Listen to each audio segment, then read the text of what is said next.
مرحبا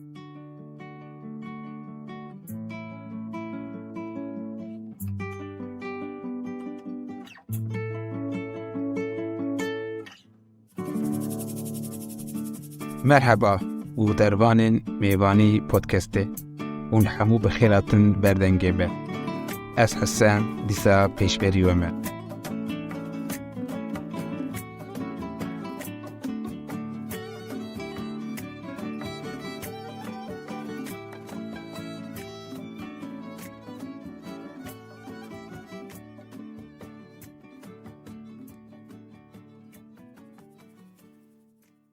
وکی من برجانی بو زمان امی هر هلو بدن کو بمجار و نوارو که نو پودکستن خو آماده بکن.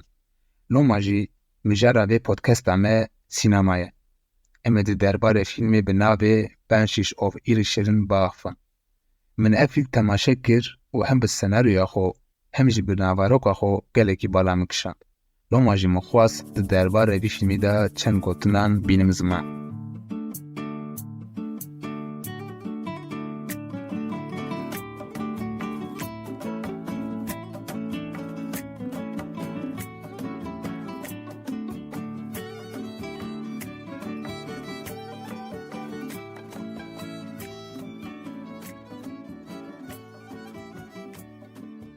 لوکور رومانویس مزن توستوی ده همو چیروکین خوش ده یان خریبک ده باجر یان جی میروبک ده چه سفره و بوی آوایی چیروک دست بید کن. لی بانشین اوف ایریشرین نه چیروکه کسایه. دوی چیروکه ده کس نرویه و نه جی بیانیک ده باجر. دوی چیروکه ده جیانک آسایی هیه و دهرکه. و هاکو ev çîrok asayî dişibe rojnivîsek bi tecrübeyên salam ve tişekirî ku herkes ji xwe re tiştekî dibîne. Carinan me dikenîne û carinan jî poşmaniyên ku me diêşîn tîne bîra me. Ev çîrok li Îrlandayê diqewime û derhenerê vê çîrokê jî Martin McDonagh e. Beriya her tiştî divê bê gotin ku derhenêr çîrokbêjek pir baş e. Di vê fîlmê de jî ew çîrokek pir asayî û ji rêzê bi qat û bi hestên kesîr bi rê ve dibe û di kirina vê yekê de jî ew têgehên alegorîk û nêrînên xwezayiyên bi taybet xe nava çîrokê.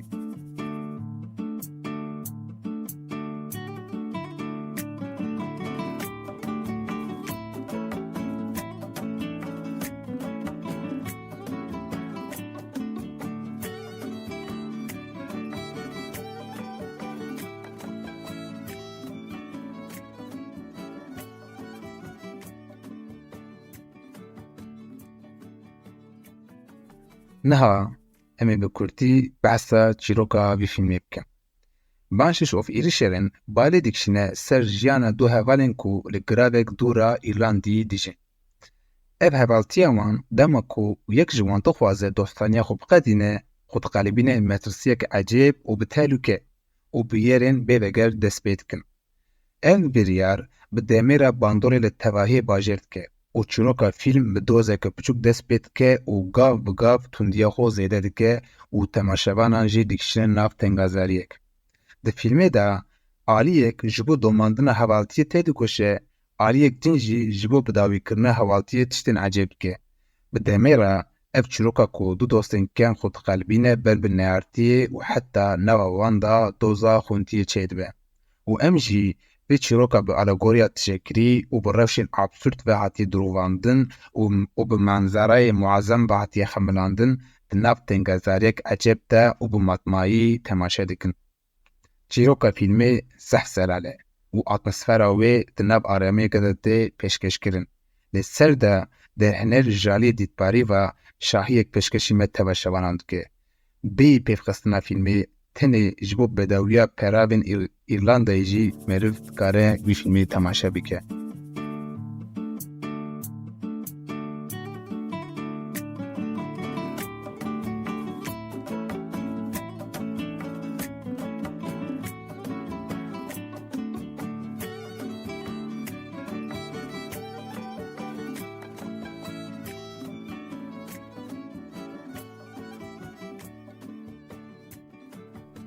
Niha di vê beşê de bêyî ku spoiler bidim ve ez ê hewl bidim ku behsa çîroka fîlm bikim. بەریە هەر تشتێ ئەف فیلم لەسەر چیرۆکێک ji rêzeyek ku dibe ku her derê dinyayê baweyekî biqewime û bîra me dixil ku çîrokên me hemûyan dişibin hev lê tenê merheleyên em derbas dibin li gor bîn û îrada me diguhere. Ez bawerim ev rewş hatiye serê me hemûyan ku di wextekî jiyana me de me xwestiye hin kes an hevalên ku tu xêra wan nagîje me û ser de jî ew enerjiya xwe ya negatîv atmosfera der û dora me xera dikin bi gotina êdî ez ji te hez nakim û li min dûr bikeve ji jiyana xwe derxînim. Lê kirina vê yekê wisa nehêsan e. Di fîlmê de jî çîrokek tam li ser vê meselê disekine. Fîlm li dora yek ji karakterên serêkê ku hew dide wî tiştê bike û hevaltiya xwe biqedîne û beramberê vê yekî yê din li ber xwe dide û vê biryarê qebûl nake. Serhişkî, acizî, aks û nakokiyên bêwateyên ku di vê pêvajiyê de dixewimin di naber her du karakteran de çê dibin di fîlmê de pir baş têne nîşandan. Ya rastî ev fîlm têkiliyên me, evîn, înkar û rastiyên jiyana me bi rêya hevaltiyê gelekî baş analîz dike. Di vê vêgotinê de jî çîrokek pir asayî li ser du karakterên mêr bi me re vedibeje. Helbet fîlm têra xwe kubar e û atmosfera fîlm di nav bêdengiyek de ye. Lewra bûyerên ecêb naqewimin. Lê ez di vê baweriyê de me ku xwendina vî fîlmê tenê ji alî kubarî û bêdengiyê de vê kirin em ê neheqiyê lê fîlmê bikin. Çimkî çîroka fîlmê me ji hevaltiyekê klasîk zêdetir e û bûyerên ku dixewimin hêdî hêdî mêka ji nav bîreke kûr dike. Bi taybetî hin diyalog û muzîkên ku di fîlmê de têne bikaranîn bi tenê serê xwe muezzem in. Kol yek ji karakterên me yên serêkê di fîlmê de ye ji hevalê xwe yê bi navê Pedrik aciz dibe û wî wekî boş û vala dibîne û bawer dike ku bela wî zanîna wî ya entelektûelî pûç dibe. Lewra Pedrik li du tiştên ku bi kêrî kesî nayê meşgûl dibe. Loma jî dixwaze ev têkiliya hevaltiyê bi dawî bibe. Ji hela din ve Pedrik bawer dike ku ew berî her tiştî mirovek baş e û ev tenê sedemek têra xwe baş e ku ew wek heval bibînin. Derhener di derbarê lêktena hevaltî û pêra jî xwestina tenêbûnê de çîrokek bi rastî jî xweş û li hin deveran absûrd pêşkêşî me dike. Fîlm li pê gelekî pirsan dikeve. Yek ji wan ew e ku tu dixwazî bibî mirovekî baş û werî ji bîrkirin, an jî tu dixwazî bibî kesekî bêrûmet û qebabî jî lê karên nemir li pê xwe bihêlî. Gelo tu kîjan dixwazî? Li ser vê fikrê li hengê me yên ku du polên dijber temsîl dikin di baregehê de li ser vê mijarê nîqaşan dikin. Münaqeşeyek zehs û diwergirtinê ye. Ji xwe yek jî dîmena ku fîlmê pir baş vedibêje bêguman ev beş e. Dema ku em fîlm diqedînin di hişê me de gelek pirs diçin û tên. Yek ji wan ew e ku ji bo çi em dijîn. Divê em bijin da ku bibin mirovên baş, an divê em bijin da ku mirasek mayînde bihêl.